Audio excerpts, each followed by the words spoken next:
So this is going to be the best unbiased review of the Polaroid flip you're probably going to see. This camera was not given to us. This episode is not sponsored. All the opinions are of our own. We've tested this camera for a while now, and I hope this review helps you. And this is why I feel 90% of beginners will probably love this camera.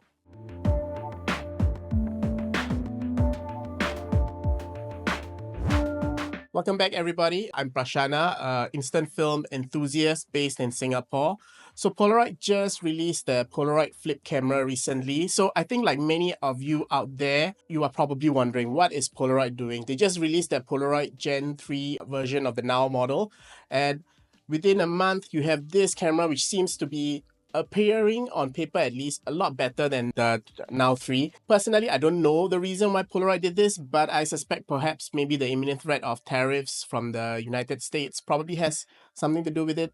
Of course, I'm not really 100% sure, so this is just speculation at best. As much as I feel this is an amazing camera, I do feel that perhaps because it was rushed out, the ecosystem is a little bit incomplete, and I'll share what I mean about that later on in the video. So whenever Polaroid releases a new camera, usually I will try to borrow or even buy the camera, use my own film, test it out, put it through its paces. The Polaroid Flip was just released not too long ago, so we've been testing it for a while now. I love that it pays homage to the old vintage 600 cameras, and on top of that, it has some additional new features that make it a little bit more modern. Similar to its predecessors, it uses the classic square Polaroid frames that is known as I-type and 600 film. It also has Bluetooth app integration to enable long exposures, self-timer, double exposures, manual mode, exposure compensation. Like the recent Gen 3 model, it has a tripod socket with a USB-C port for charging, and all of this is housed in a durable plastic. So this camera actually comes at a premium compared to the Polaroid Now Generation 3 model that was released recently. So you might be wondering whether it's really worth paying the premium. And if you ask me, I feel it is. First of all, it has this retro modern look, clamshell design that I absolutely love. This enables the camera actually to close up and actually self-protect itself. You don't really have to get a new carrying bag or anything just to protect this camera. The camera also has new 4-element hyperfocal lens system, which is absolutely sharp and amazing. So far, I've been absolutely blown by the sharpness that it produces. This is coupled with a more accurate ranging sensor. So it is coupled with a sonar ranging sensor. It is similar to the previous vintage model. Sonar is fantastic, especially if you're going to focus your images in low light. The flash is also new and improved and is housed separately on this clamshell body. It's positioned slightly higher up, which I feel gives a bit more pleasing shadow details. It also exposes the images a lot better, and it's a lot more powerful, so you can use it for subjects as far as 4 meters away. It comes, of course, in this black clamshell design that I have here with me, and it also has a white and orange unit. I don't know whether Polaroid will release new models in different colors, but so far the features have been quite a bit amazing. On top of that, it also has an OLED screen at the back, which will tell you how many films you have left, or whether the flash is on, or any of the modes that you might be present in. So the feature that I really love most about this camera is actually the viewfinder warning indicator. I don't know why other manufacturers have not built this in, but this is one of the best features in this camera, and hats off to you, Polaroid. I'm really impressed. So this viewfinder warning indicator will either glow red or orange to warn you when you're gonna take an image in very low or very bright environments. It will even warn you if you're too close to your subject, so you don't end up wasting film. This is gonna in turn help you save a lot of money. Another feature that I really love is the flash. It is housed in a separate compartment, positioned slightly higher up. This flash is also a little bit smarter. It will actually vary its output depending on how far you are from your subject. The flash also, being positioned slightly higher up, reduces the risk of red eye, especially in close-up portrait photography. And I feel that when the flash is positioned slightly higher up compared to the lens element, it actually gives a lot more pleasing portrait, so your portraits are going to look a lot more better. The shadow detail is going to be a bit more pleasing, and how the flash illuminates your portraits is going to look a lot better as well. So using this camera is super simple. Just like its predecessors, all you have to do is actually get a USB-C cable, charge the camera so it is fully charged. After charging the camera, you can load up the correct film into the camera. For this, it has to be either I-type or 600 film. As soon as you flip the camera open, it switches on automatically. The flash is always switched on after every image and every time you close and open the camera. So I personally don't like the flash looks. I always will switch it off. You can play around with the mode dial to switch between the self-timer mode or the double exposure mode, or even to overexpose or underexpose the image itself. If let's say you're too close or you're going to underexpose or overexpose the image too much, there'll be a warning indicator in the viewfinder. This will prevent you from taking and wasting the shot. Just recompose, either increase the light intensity in the area by way of a flash, or go move your subject to a different area and you should be able to shoot straight away. As soon as you take the image, it will be ejected under this frog tongue. It's a good habit to leave the image under the frog tongue for a few seconds. After the few seconds, you can actually gently push the frog tongue aside by lifting it up. Do not tear it open, and that will reveal the image. The image is still sensitive to light at this point of time, so it's good to house it in somewhere dark for the next 10 minutes or so. After 10 minutes, you can probably take it out safely and then watch it develop fully. It usually takes about 30 minutes to develop fully, but of course, if you want to be extra sure, just wait one full day and then you should be able to scan your images straight away. So whenever you're using this camera, you might encounter some mistakes. Thank God to the viewfinder warning indicator. It will help you prevent a lot of exposure errors. So just reference that when you have any issues. Another common mistake is not cleaning the rollers often. Personally, I like to make it a habit. After I finish a pack, I'll just check the rollers and just clean it with a piece of tissue. If the chemical residue is a bit more adherent, I'll use some distilled water just to clean the rollers and dry it before I insert a new fresh pack. Another issue you might encounter is magenta shifting or issues with the film itself. For that, you need to just make sure you store the film properly and all that. This probably is a whole topic on its own. So if you're keen to learn a little bit more about how to use Polaroid film effectively, maybe you drop a comment down below. I'm more than happy to help to explain how to do that. So if you found all this information useful, please like and subscribe to this channel. All this makes it possible for us to actually continue to buy film and test these cameras. If there's anything you would love for us to cover next time, please let us know. So I've been using instant film cameras for many years. I've been shooting on PAC film cameras. I've shot on the vintage 600 and SX70 cameras. I even shoot on Instax cameras. So when it comes to cameras, when I say this camera is amazing, it is amazing. If you don't trust that I've shot on all these cameras, you can look at my collection here. I think I'll share a little bit about it in that video. So you can have an idea of how many cameras I've actually played around with. This camera is, in terms of user handling, truly amazing. It's truly a no-brainer, especially if you're a beginner. The autofocus is always, more or less always on point. I really haven't had any issues with images being blurry. The only time the autofocus really has failed is when there was an object within the scene I didn't really notice, so the sonar got tricked into focusing a bit closer than it should be. Sometimes when shooting through windows also it's a bit difficult with this camera, since it just like LiDAR, it focused to the nearest object. I do wish Polaroid had actually included a manual toggle switch so that it enables you to override the autofocus features and just lets you shoot the camera at infinity if possible. Another thing I love about this camera is the smart flash. It is enabled to expose the images a lot better, and being positioned a slightly bit higher, it does take a bit more pleasing photos, especially for close-up portraits.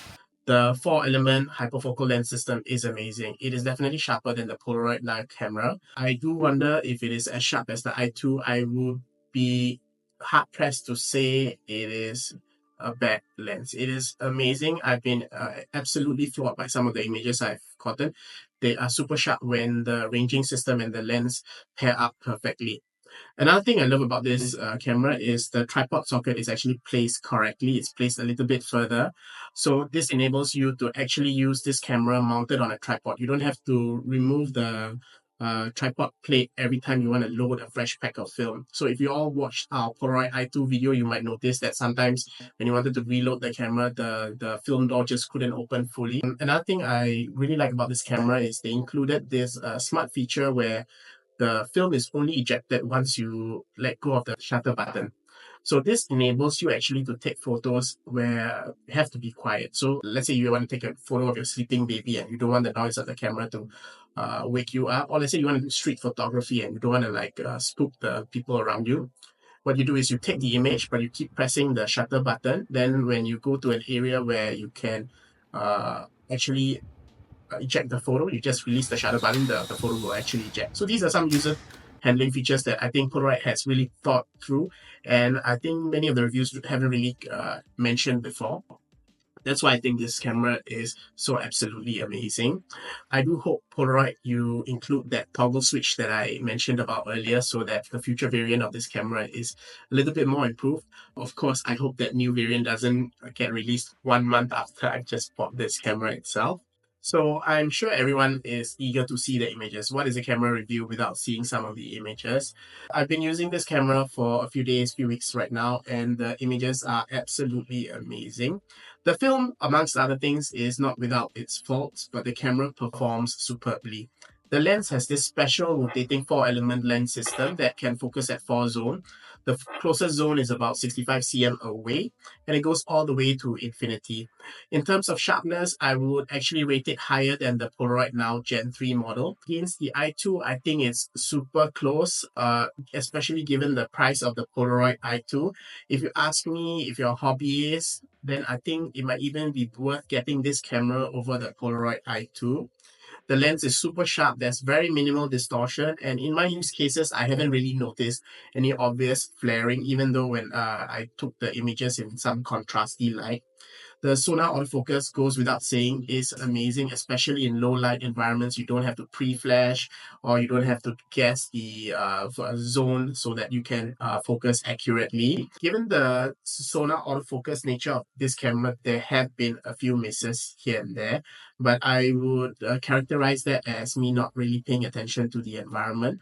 So whenever you're using this camera, just try to pay attention. Just make sure there's no object nearby that could actually trick the sonar autofocus ranging. I do love the fact that the sonar autofocus ranging has this tactile feedback, which enables you to know when the focus has locked in, and you can go ahead and fully depress the shutter button so that you can finally take the image. There were 1 or 2 times where the lens didn't really change to the correct lens, but I would say 90 to 95% of time it worked absolutely flawlessly. The battery life also appears more than adequate, and I love the fact that finally Polaroid you've made the battery sort of user replaceable. They do require a little bit of handwork. I think if you watch the video by the instant camera guy, you will learn that it is not as easy as Polaroid says it is, but it is a lot better than what they did with the Polaroid i2. And I think this is the way forward. So if Polaroid, you're actually watching this video, please sponsor me firstly. Secondly, if you're going to improve this camera, then you should include a manual toggle switch that enables you to override the sonar autofocus so you can shoot through walls. Another consideration is as much as you're able to go to exposure compensation of ±2 in the app, I do wish that was present within the controls of the camera directly as well. I think ±1 is a little bit tricky, especially when you have a limited dynamic range such as this film. I do wish for a greater variability so that I can take images, especially in tricky lighting situations. Other than that, let's maybe cover the pros and cons of this camera. So these are my top 3 pros of this camera. I love the fact that the exposure issue has been fixed and there's a viewfinder warning indicator when you're going to take images that are not exposed or not going to be exposed correctly. I do love the fact that the flash is a lot better. It is positioned higher. It's a lot stronger. It is a smart flash. And last but not least, I love the clamshell design. It is a game changer, or maybe it's us going back to and not trying to reinvent the wheel. Polaroid had this design used for many, many years, and I'm glad that we're moving back to this design. This is going to enable a lot of people to use their cameras and close it up and not worry about getting special filters to protect the lens elements or getting a special bag with cushion just to protect the camera. There are a few things I didn't really like about this camera. The autofocus of the sonar system is a little bit wide. I wish it was a little bit more narrow. I do wish for a toggle so that you can override this sonar autofocus. And I do wonder why Polaroid has not released filters for this camera. Every other Polaroid camera had filters. If you look at the camera carefully, you will notice there are some notches down here at the side, okay? I think perhaps the fact that Polaroid was rushing to release this camera means that the ecosystem wasn't really complete. So I don't know whether you want to hold off and see whether they do release filters. But these notches also enable you to kind of MacGyver some filters on yourself. So I don't know whether this is truly a con, but I think for now I would just include it as one of my top 3 cons for this camera. This camera honestly has so few cons that I am hard pressed not to recommend it to any beginner right now. So overall, I think I would recommend this as my beginner camera for all of you out there. This is a fantastic camera, especially if you're a beginner. I know a month ago I recommended the Polaroid Now Gen 3 model, but having used this camera instead, I think it is worth actually saving up that little bit of premium and buying the Polaroid Flip instead. This camera has a lot of features that will make it a lot easier for a beginner to actually embrace instant film. As much as it costs a little bit more, that difference is going to be minuscule, especially in terms of how much cost savings you're going to have when you save up on films that is not wasted because of overexposure, underexposure, or wrong distance calculation whenever you're taking the images. This camera, of course, is a true analog camera, and with analog cameras, there comes a certain degree of lack of sharpness. But mind you, this camera is very sharp. If you want sharpness or if you want to take images without having to worry about the cost of film, then probably this is not the camera for you. You may actually want to consider getting a hybrid camera or even an instant film printer instead. Those cameras will enable you to take images or rather print out images without having to worry too much about the cost of film. But if you want to have a true shooting experience of shooting analog, then this is definitely the camera for you. And this is why I would say 90% of beginners shouldn't even think about which camera to get. This is the camera you're going to get if you're going to shoot Polaroid film. There is this whole debate about Polaroid versus Instax, but for Polaroid, I would recommend this camera. There's no questions asked. So if you love this review, I think you might still like our review of the Polaroid Now Gen 3. I'm going to link it up here, so feel free to watch it. If let's say you're not looking at Polaroid film and you want to shoot film or Instax film, then you might love our lomography review that we did not too long ago as well. For all of you out there, if you love the images that were taken or if you have any questions, please drop them down below. I'm Prashana signing off. Please like and subscribe, and I'll see you in the next episode of Midlifers.